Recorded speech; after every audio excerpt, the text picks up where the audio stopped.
Bonjour à tous et bienvenue sur la chaîne Débuter en bourse. On se retrouve aujourd'hui pour une vidéo sur les dernières évolutions du fichier de suivi. Vous allez voir, il y en a eu plusieurs cette semaine. Alors j'ai été bien aidé par un fichier qui m'a été partagé par Number 6, que je remercie énormément.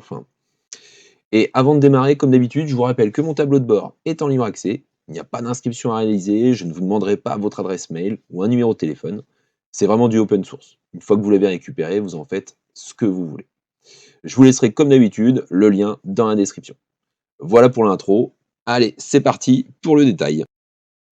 Première modification, donc j'ai rajouté un type d'opération sur le carnet d'ordre. C'était quelque chose que je n'avais pas eu l'occasion de faire jusqu'à présent, que ce soit sur le PEA ou le CTO. Donc j'ai rajouté le retrait d'espèces.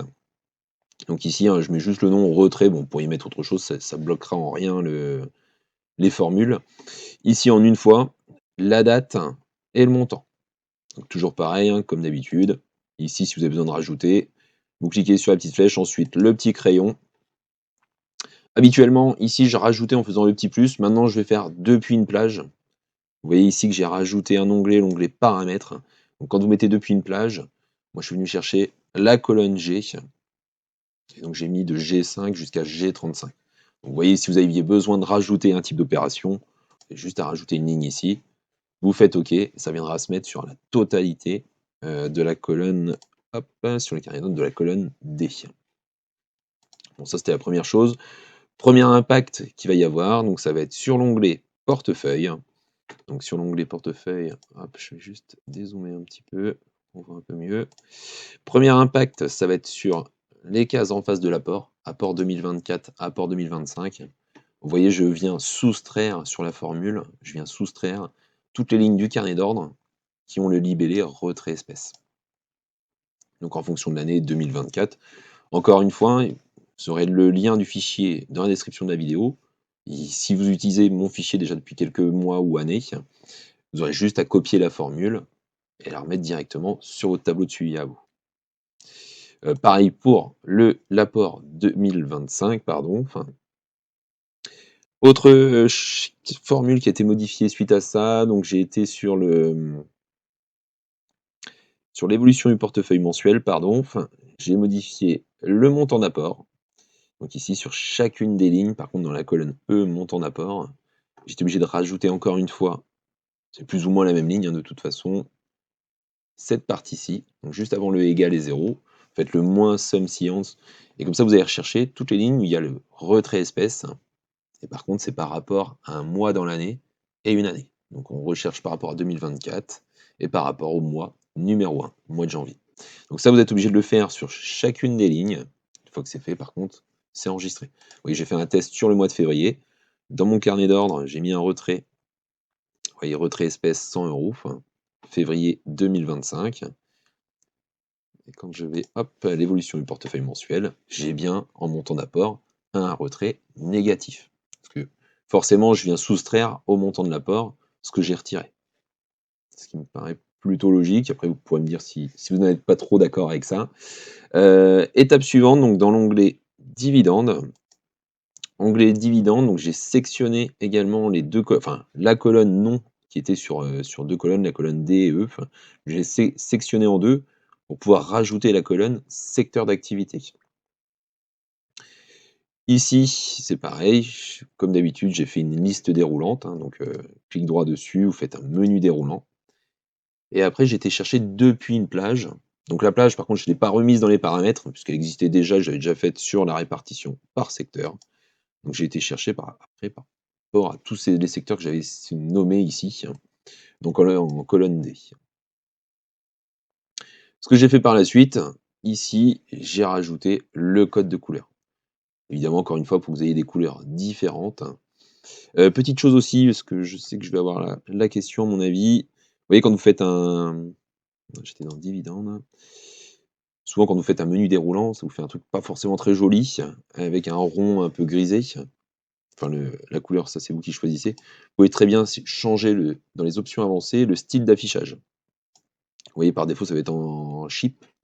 Ça vous fait un rond un peu comme ceci. Et moi, j'ai mis ça directement avec une flèche. Ça, vous avez la flèche en bout de ligne. Voilà, donc ça, c'est du détail. Donc, appliquer à tous les éléments. hop, ça va vous mettre ça sur l'intégralité des lignes ici. Donc ça, c'était la petite chose ici. Ce que j'ai fait par la suite, dans l'onglet répartition par secteur, vous allez voir, j'ai besoin de l'onglet répartition par secteur pour revenir ensuite pour vous expliquer un petit peu ici la répartition des dividendes par secteur. Donc répartition par secteur, j'ai rajouté la colonne H, donc dividendes par secteur. Et en fin de compte, à partir de cette formule que vous avez juste ici, hein, ça vient récupérer sur l'onglet dividendes, donc toutes les lignes qui ont le nom du secteur qui est indiqué en colonne C, juste ici. Donc ça c'est pareil, hein, vous copiez la formule et après vous faites descendre. Comme ça va venir récupérer tous les montants qui sont en consommation cyclique, biens de consommation de base, et ça viendra les additionner directement. Et ensuite, à partir de ces deux colonnes, hein, donc la colonne C pour le coup, les secteurs dividendes par secteur, j'ai ajouté le graphique répartition des dividendes par secteur. Donc ça nous permet d'avoir une visu assez claire par secteur, parce que vous pourriez très bien avoir plusieurs actions. Alors là, dans mes exemples, j'ai pas forcément mis des actions différentes dans le secteur de l'énergie, par exemple. Il pourrait y en avoir plusieurs. Ça vous permet de savoir exactement quel secteur vous rapporte le plus de dividendes. Et donc même s'il performe un petit peu moins sur le portefeuille, vous pouvez très bien vous rendre compte, bah tiens, attention, il distribue beaucoup plus que les autres. Je pense notamment à des services comme les services financiers. Ils distribuent plus que certains services qui sont un petit peu plus sur la recherche et développement notamment. Donc pareil, hein, pour créer le graphique, hein, insertion, graphique, puis après vous récupérez les données, hein, que j'ai mis dans mon graphique juste ici, hein. Donc vous voyez, j'ai été récupéré de la colonne C à la colonne H de l'onglet répartition par secteur. Les libellés, c'était la colonne secteur, les valeurs, dividendes par secteur. Et après, vous personnalisez, hein, comme vous l'entendez. Évolution suivante, donc ça va être dans l'onglet portefeuille, hein. Donc dans l'onglet portefeuille, jusqu'à présent, j'avais le cours le plus haut des 52 dernières semaines et le cours le plus bas, juste ici, à côté du secteur d'activité, encore une fois. Enfin, donc je les ai déplacés pour les mettre ici. Donc je les ai déplacés, pardon, c'est uniquement pour éviter d'avoir à refaire certaines formules. Et à la place, j'ai rajouté en colonne F, j'ai rajouté les pays. Donc les pays, hein, comme on a vu tout à l'heure, j'ai créé un menu déroulant à partir d'une plage. Donc clic droit, menu déroulant. Et après, je suis venu juste sélectionner ici, menu déroulant, depuis une plage. J'ai sélectionné ma plage. Donc la plage, c'est pareil, j'ai été récupérer sur Internet la totalité des pays du monde. Donc, dans l'onglet paramètres ici, en colonne E, vous avez tous les pays. Alors j'espère ne pas en avoir oublié, mais normalement ça ne doit pas être trop mal. Et donc comme ça, ils sont venus directement se mettre dans la liste déroulante. Voilà, ce portefeuille. Ensuite, j'ai fait descendre pour que tous les pays, je puisse les sélectionner directement ici, en face de chaque action ou ETF. L'intérêt de cette colonne-là, comme ça vous pourriez me dire, bon, on s'en fiche un petit peu que ça vienne des États-Unis, ça m'a permis de faire, hop, attendez, je vais fermer ça, la petite carte du monde pour voir où nos actifs sont présents en fin de compte. Là, je suis parti sur une carte du monde, pareil pour ceux qui auraient par exemple un PEA, donc normalement des actions essentiellement européennes, même si c'est des ETF des fois américains, ils seront basés plutôt en Europe. Vous pouvez très bien modifier dans les paramètres ici, faire personnaliser sur la carte et choisir uniquement donc la région. Si je mets l'Europe, vous voyez ici, moi j'avais que la France et l'Irlande. Ici, ça vous permet d'avoir une cartographie un peu plus sympa et que ce soit un petit peu moins petit sur la carte. Bon, c'est des choses que vous pouvez modifier directement. Pareil, je suis passé un petit peu vite pour la configuration, hein. Je me suis inspiré donc forcément de la colonne F pour avoir les pays et la colonne L pour obtenir la valorisation par pays et donc par action également. Évolution suivante. Alors attendez, je reprends juste mon petit papier. Tac, tac, tac. Donc la colonne suivante, bien sûr, pardon, l'évolution du jour. Ça, c'était des choses jusqu'à présent, j'avais uniquement l'évolution totale du portefeuille, donc en fonction du PRU et le cours actuel. Là, je vais rajouter l'évolution du jour. Donc là, on est aujourd'hui samedi, c'était le cours ici, par exemple, de Air Liquide. Donc au moment que j'ai regardé, donc là, c'était le cours en fin de journée, en clôture, mais si vous regardez à midi, ce sera le cours actuel. Donc je crois que s'il y a 20 minutes d'écart avec de l'action Air Liquide. Ça vous évite d'être obligé de vous connecter sur votre courtier. Vous pouvez voir ça rapidement sur le tableau de bord.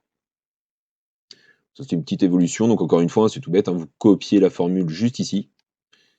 Donc ça vient interroger par rapport au code Google. Et ça vient chercher après le cours sur Google Finance. Pareil, sur l'onglet portefeuille ce que j'avais oublié, je vous ai rajouté une petite ligne ici, pourcentage d'or. Vous voyez que j'ai rajouté une ligne ici, l'Amundi Physical Gold, ETC. Encore une fois, c'était uniquement pour que ce soit un petit peu plus complet sur la répartition du portefeuille. Comme désormais le fichier TUI, c'est pour un fichier TUI PEA ou CTO, j'aurais pu également, d'ailleurs c'est ce que je vais certainement faire tout à l'heure, j'aurais pu également rajouter le pourcentage de crypto-monnaie et le pourcentage d'obligations. Ça c'est pareil, je viendrai rajouter 2 petites lignes ici. Ce qu'il ne faut pas oublier ici, donc encore une fois, hein, pour faire la petite formule, elle est toute bête, on vient diviser la valo de l'actif concerné, donc là pour moi c'était de l'or, donc on vient diviser 1066,70 € par la valorisation totale du portefeuille. Et après vous pensez bien à transformer la case en pourcentage, hein, donc vous voyez une fois que vous êtes sur la case, vous allez cliquer ici format pourcentage, comme ça vous aurez la même chose ici. Pareil également je le rajoute, ne pas oublier de modifier le petit camembert juste ici, sinon vous n'aurez pas l'affichage de l'or. Donc là, on vient double-cliquer sur le graphique, dans configurer, et vous voyez la plage de données, hein, donc on était de U22 à V29. Alors auparavant, on devait même être plutôt à V27. Donc là, on vient juste rajouter ici pour que la dernière case, si vous préférez faire la totalité, hein, de toute façon, vous faites sélectionner la plage de données et vous venez sélectionner espèces, le pourcentage d'espèces jusqu'à 13,79%. Comme ça, votre camembert sera précis avec la totalité de ce que vous aurez déterminé juste ici. Voilà pour l'onglet portefeuille. Il nous reste une dernière modification, donc ça va être notamment sur la performance PEA versus les autres indices. Vous voyez, hein, j'en avais déjà parlé un petit peu sur le suivi du PEA du mois dernier, donc je vous ai créé un graphique historique du portefeuille. Donc sur cet onglet, on a moyen d'utiliser des critères de recherche, sélectionner la période, hein, d'une date de début jusqu'à une date de fin. Mais pour que ça soit plus simple, j'ai même commencé par celui qui est sur le tableau de bord. Vous allez voir une petite différence. Donc celui qui est sur le tableau de bord, en fin de compte, il viendra chercher l'intégralité des données qui sont sur la performance PEA. Donc je m'explique. Vous voyez, il viendra prendre. Tac. Il viendra prendre toute la colonne C6, C1000. Donc la colonne C, ça va être la colonne où il y a les dates. Il viendra mettre en parallèle la colonne E, donc avec tous les montants, donc la valorisation du portefeuille. Là, ici, vous n'avez pas possibilité, donc sur le tableau de bord, de choisir d'une date de début à une date de fin. Le tableau de bord, je voulais qu'il y ait vraiment la totalité de mon portefeuille depuis qu'il y a les relevés. Maintenant, quand vous allez sur Performance PEA versus le CAC 40 et les autres indices, ici, avec les critères de recherche, je vous ai créé, hop, sur la partie de droite, une petite formule qui va bien. Donc, ça vient récupérer les dates cumulées, valorisation du portefeuille. Et ça vient récupérer à l'aide de la formule un query, hein, notamment, ça vient récupérer uniquement à partir des dates que vous avez sélectionnées, juste ici. Vous voyez, ici on était au 13 décembre 2024 jusqu'au 21 février 2025. Si là, je pars d'un peu plus loin, donc du 22 novembre, ça va nous récupérer depuis le 22 novembre. Pareil pour les dates de fin. L'avantage, c'est que ça va vous permettre d'avoir un graphique beaucoup plus précis. Pour l'instant, il n'y a pas énormément de relevés, puisque je fais ça uniquement depuis le mois de novembre. Quand il y aura plusieurs années, ce sera plutôt sympathique de voir l'évolution, enfin l'historique du portefeuille sur une année complète par exemple, ou sur un trimestre, sur un semestre. Donc c'est pour ça que ce graphique-là ne vient pas interroger les colonnes, pardon, la colonne C et la colonne E. Le graphique ici va venir interroger les deux colonnes que vous avez en colonne AA et AB. Et juste ici, configurer donc AA6 jusqu'à AB, et puis je suis parti jusqu'à 1000. Quand on aura renseigné 1000 semaines sur le graphique, sur le suivi du PEA, bon, je serai le plus heureux du monde. Voilà, donc je pense que je suis en train de regarder mes feuilles, voir si j'ai d'autres choses que j'ai améliorées. Pour l'instant, je pense que c'est tout. J'espère ne rien avoir oublié, sinon je vous le mettrai en commentaire. Je remercie encore une fois Number6, hein, qui m'a partagé son fichier qui est plutôt très sympa, et à partir duquel je me suis bien inspiré. Voilà, je pense qu'on arrive au terme de la vidéo. J'espère qu'elle vous a plu. Si elle vous a plu, n'hésitez pas à mettre le petit pouce, mettre un commentaire, à partager et à vous abonner si ce n'était pas déjà fait. À très vite les amis, à la semaine prochaine pour le suivi du CTO.